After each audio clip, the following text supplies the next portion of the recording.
Today I'm going to be sharing with you 10 more of my favorite shop hacks, tips, and tricks in the hopes that they will make your life a little easier as they've done for me. Let's not waste any time, let's get right to it.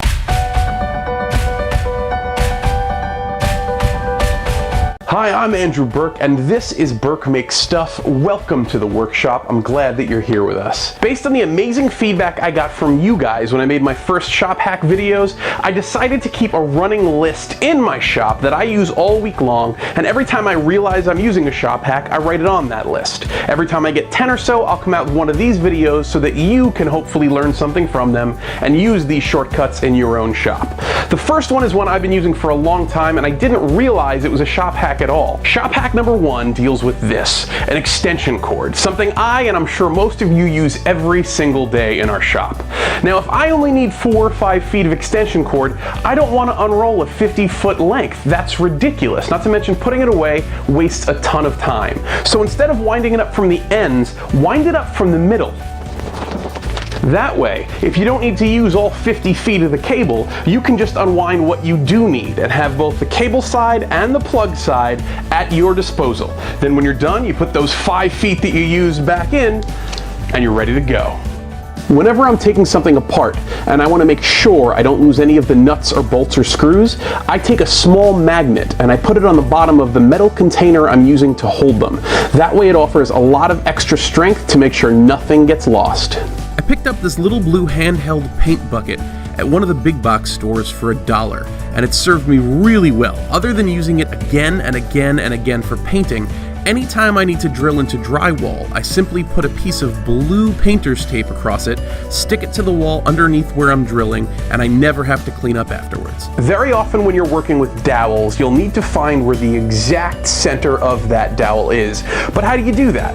I'm going to show you how to do it with just about any piece of paper you have laying around and a pen or pencil. But I'm going to show you this one on paper because seeing it big will make far more sense than seeing me trying to explain it on here. Let's use this circle to represent the end of a dowel.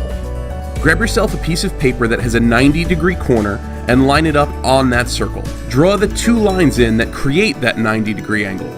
Then take the same piece of paper and line it up with one of those 2 lines you just drew and add 1 more line, creating 2 90-degree angles within that circle. The final steps are to draw lines that connect the corners of the 90-degree angles with the adjacent points where the line meets the circle. That'll give you the exact center of a circle every time. Since we're already talking about finding the center of things, now is the ideal time to show you my next shop hack. And that is a way to find the exact center of the side of a board, which I often need to do in my shop. Let's go over to the drill press and I'll show you how. If you don't have a drill press though, don't worry. You should go check out this hack video that I made, and it shows you how to drill an exact 90-degree hole without using a drill press at all. All you need for this one is any piece of scrap wood you have lying around. I'm going to use 3 pencils because I have them handy, but you can use dowels or screws or pins, whatever you have around.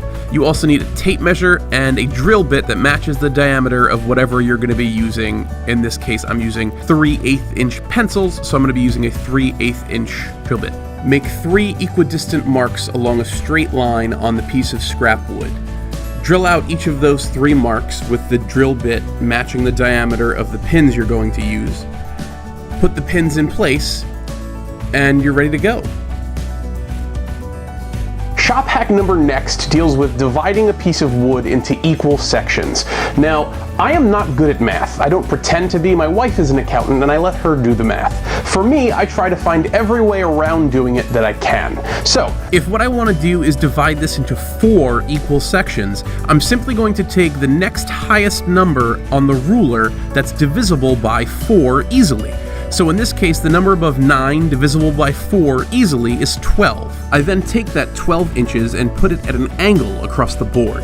Now 12 inches divided into 4 equal sections is 3-inch sections, so I'll mark out 3, 6, 9, and 12. This allows us to use much easier math to get our 4 equal sections from a board that we would otherwise not be able to do that so easily with. The next shop hack I get to talk about is one of my favorite inventions out of all of mankind, and we've invented a lot of stuff, but this one is Velcro. Velcro is one of the most useful things we've ever made, and in my shop it keeps me safe, so I absolutely love it.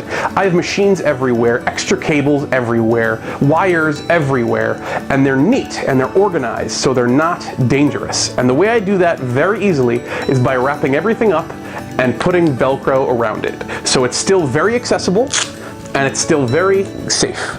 That's how I like it. No shop can ever really have enough light, especially when you're working on something small or intricate. You always need that extra bit of light to make sure you can see what you're doing and stay safe. Now you can, without blinking an eye, go and spend hundreds of dollars on specialty lights for your workshop.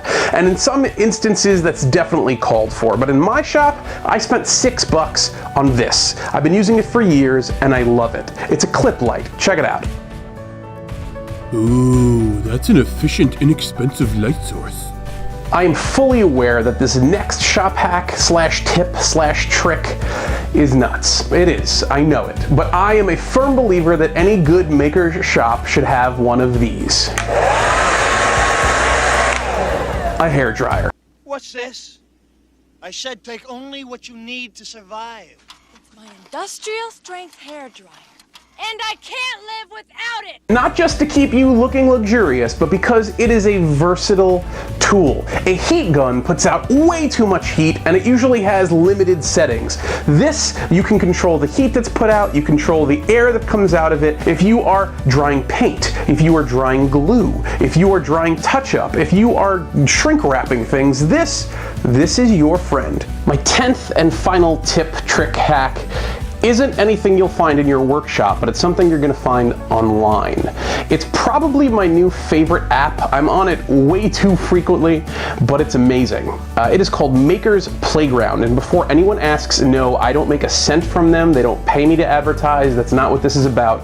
It's just an amazing, amazing app. It's basically a social network for makers, for people who build, for people who create, for people who like to make stuff. Maker's Playground is actually put out by Izzy Swan. You guys might know him. If you don't, he's got a great YouTube channel. He's a maker, an inventor, an all-around, like, awesome dude. And I absolutely love this app. You should definitely check it out. It's a great place to get ideas, to share, to ask questions, to get knowledge, to gain knowledge, to share knowledge about whatever it is that you like to make, whether it's wood, whether it's sewing, whether it's painting, whatever you're into. So go check it out. I hope you guys love this tips, tricks, and hacks video. If you did, make sure to hit that subscribe button. I know there's a ton of you guys watching this video that don't subscribe, and of course, you don't have to subscribe to watch the video because that's the way YouTube has it set up. But subscribing helps the channel immensely, and of course it's free, so you don't lose out on anything.